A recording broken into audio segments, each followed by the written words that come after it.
Uma breve história do teatro ocidental. A história do teatro acompanha a história da humanidade. Ninguém sabe bem ao certo como ou quando surgiu, mas é provável que tenha nascido lá na pré-história, como forma de se comunicar. Vale lembrar que a história do teatro no Oriente é riquíssima, porém aqui falaremos da história do teatro ocidental. Comecemos então lá na Grécia Antiga. Na antiguidade, o teatro era sagrado. Acreditava-se que poderia influenciar os deuses e as forças da natureza. Os gregos veneravam Dionísio, deus do vinho e da fertilidade. Os gregos também são responsáveis pelo espaço físico do teatro, mais ou menos como conhecemos hoje, com palco, arquibancada e em formato de meia-lua. O teatro grego clássico se divide em dois. As tragédias quase sempre terminavam em catástrofes, mas o objetivo era enobrecer e purificar os sentimentos do público. Já as comédias eram críticas ácidas à moral e à sociedade da época. Durante a expansão, os romanos incorporaram vários hábitos gregos, inclusive o gosto pelo teatro. Os elementos introduzidos remontam à origem do circo, e as lutas entre gladiadores também ficaram bastante conhecidas.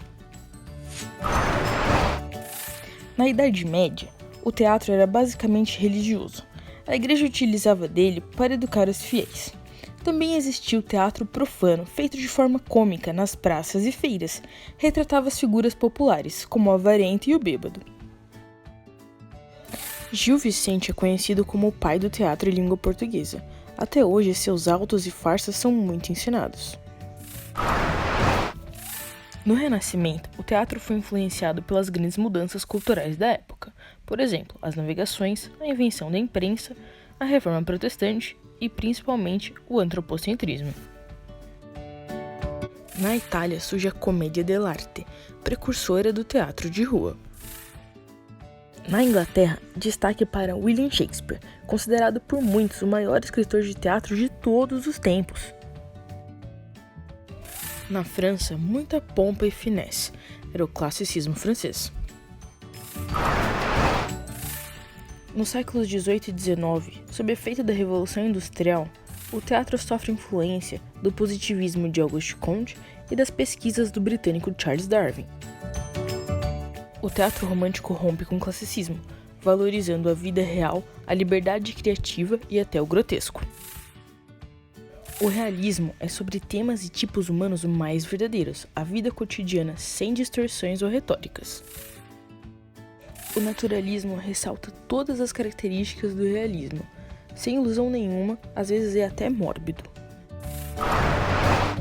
No século XX, após a Segunda Guerra Mundial e a Guerra Fria, o teatro passa a valorizar o homem no seu contexto político e social.